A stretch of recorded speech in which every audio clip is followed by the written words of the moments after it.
We just did a pretty gnarly river crossing in the morning. Everyone's wet. There's that guy down there. It was much bigger further up though. But now we're getting ready to go down this awesome looking valley. I'm really excited. We got up at 3 today. Sometimes we get up at like 2:30 if it's like a big pass. But today, oh God, today is a no pass day. We're doing like 13 miles to the base of the next one. But yesterday we did Kersearge and Glen. And Glen beat the crap out of our knees, so today's nice. Oh man, this valley's gonna be gorgeous. Whoa, it's gorgeous.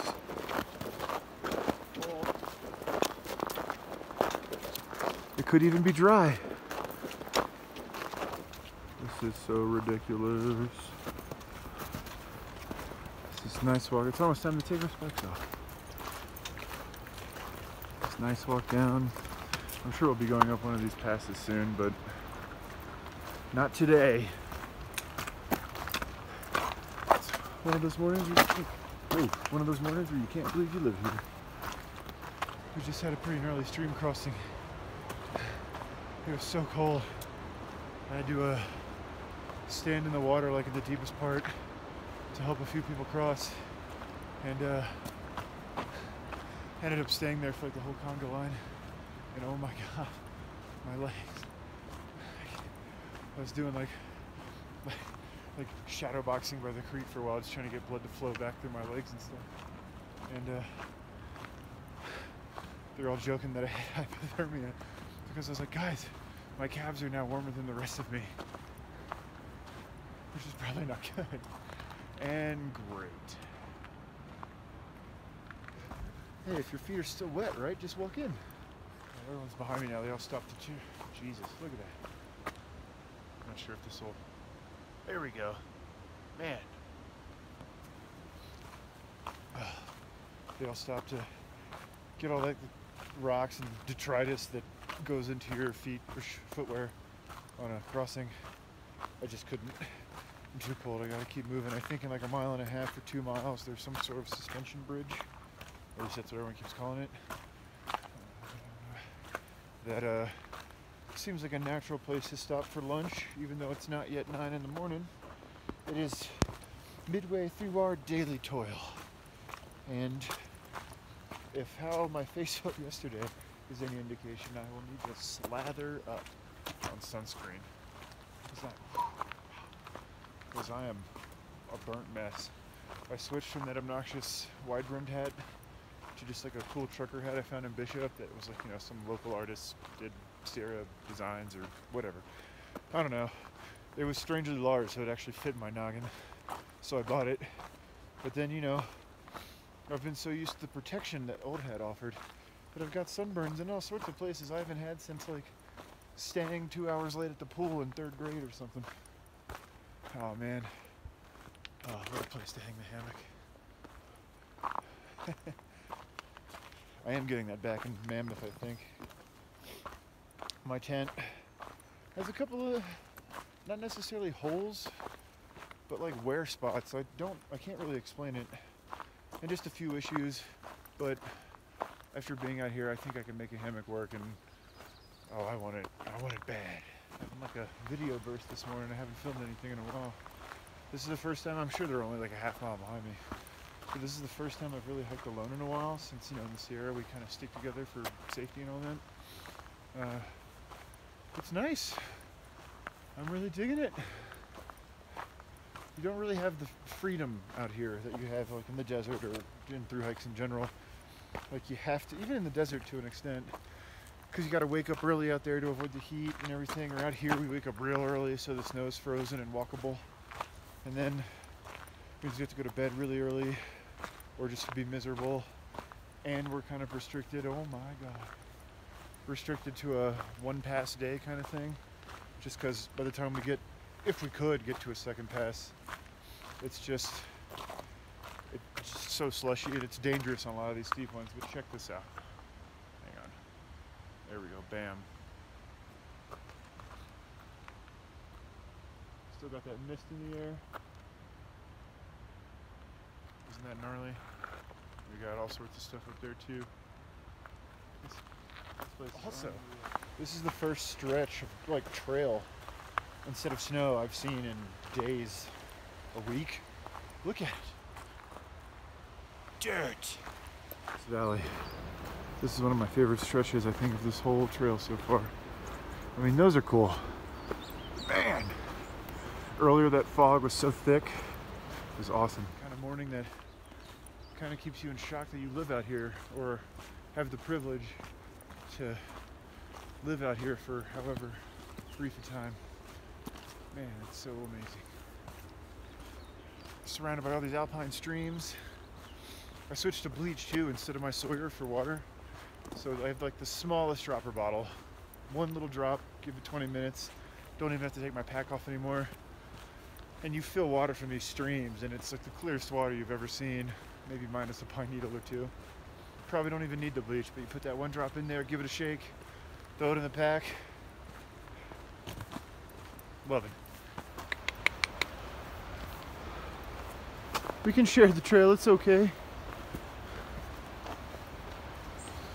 You were here first. Hey, what's up? That's it, huh? Okay. You go that way, I'll go this way. Yeah, they always ask for money at the border. I mean, beautiful. Oh, do you know why? Is it Pinchot? Is it really? Yep. Oh, I didn't know that. In Cambodia. The summit of Pinchot Pass, or Pinchot. Not a bad climb. Is it Oh, it needs another hour in the sun. yeah.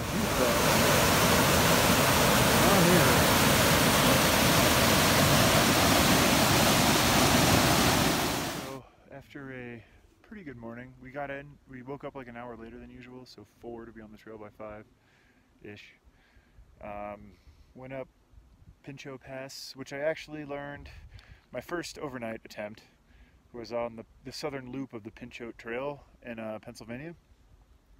I say attempt because it's a 14-mile loop and I got there too early and passed all the good camping spots, and when it was tired, or when I was tired and my dog looked bushed, I decided to look for a spot and then pulled out the map and saw that I was only a mile away from my car, and we just did the whole loop and drove home. Anyway, that's called the Pinchot Drill, and we just crossed the Pinchot Pass. And it was good, but the sun came up and it's been intense all day, and the last like we stopped for lunch at like 10 or 11, and by the time we left it was just like Post Hole City. It was horrible. We did like 2 or 3 miles of just sinking in every other step, soft slush. So now I'm here. I believe Mather Pass is, let's see, I don't feel like walking in the snow in my Crocs, but it's on the other side of this tree. That's tomorrow morning, waking up really early. This is my view for the day, which I think is pretty awesome. The downside would be, this is my campsite for the day. This is the only dry patch I could find. It's very cozy, as you can tell. I've got my light hard gear So Long 6 down here. Obviously not set up all the way yet. It's just staked out now. And yeah, that's it. This little spot I'm standing on is going to be like my porch for everything, cooking and whatnot. I've got some stuff drying out over there. There's another nook over there that's really shady, where I might sit and read for like the 5 or 6 hours I have before I need to go to sleep. It's like 2 o'clock now. Still, it was like a 14-mile day, which is a pretty long day in the Sierra on a very high snow year anyway. Tomorrow should be a longer day. Everyone says Mather Pass is pretty scary, but I think that's due to the height and like the crazy switchbacks. But now, since we haven't really been seeing switchbacks because of the snow, most people have been charging hard like vertically up the face of a lot of these passes.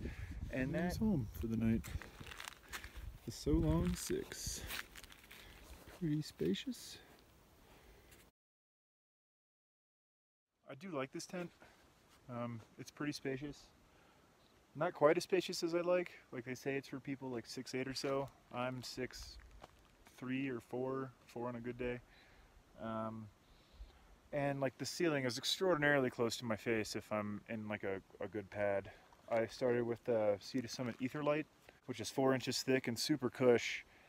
I got like 4 or 5 pinholes in that, so it is in the mail right now, and I'm borrowing my knee wear that I lent to a friend. He's off trail for a few weeks to like work on his knee injuries or whatever, so I borrowed that pad from him, and I'm using that now, and that's only 2.5 inches thick, so I've noticed it actually makes a huge difference.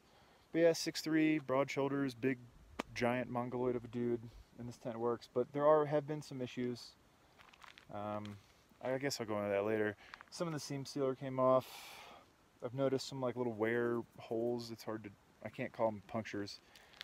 But all in all, it's been a good tent. Like, I'm still going to address all those things and repair them with seam sealer or talk to the manufacturer, but worth noting, solid tent if you're a tall dude.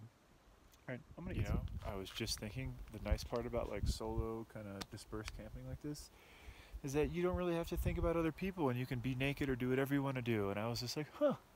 Don't have to announce it to anyone, don't have to like go behind a bush, and I was just like walked right over there to my back porch, took off my pants and was about to change my underwear to like my clean camp underwear, and like just then I turned and see like 2 hikers right over there and was like, maybe I'll wait.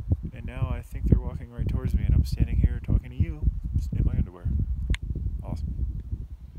After I explained to them why I was standing there in my underwear, I got the requisite story of, oh, you know, the time I like woke up, sunrise, taking a pee off a rock, and you turn around and there's like 4 people coming out from behind another rock, and you're just like, and then after a while you just kind of rotate and you're fine.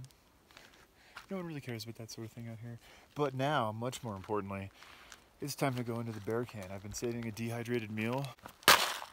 Mesquite barbecue seasoned chicken with beans and rice.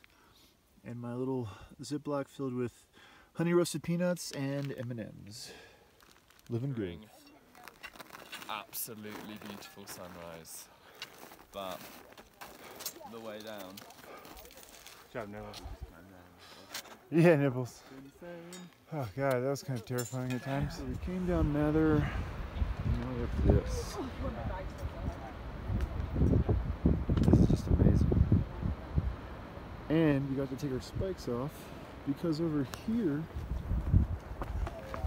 it's called the Golden Staircase, which is still kind of snowy, but we start there, around there, and then I don't know where it goes, but then we end up down there, and it's like nice dirt trail, which is a rarity, and then just miles of dry woods before we go up Muir Pass.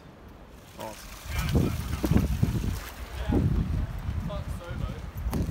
Trail crew doing volunteer work. I definitely cannot fit under that. Wait, what do you take your pack off? I can't believe in the span of like an hour we've gone from snowy passes and flats to just deep pine forest. I might even camp out on actual dirt tonight. Benefits of hiking in a high snow year. Man.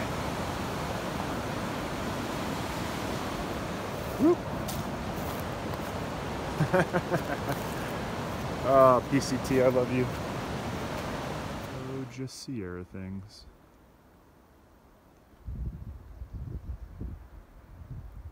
I cannot get over. Oh, look at that water. This place is absurd.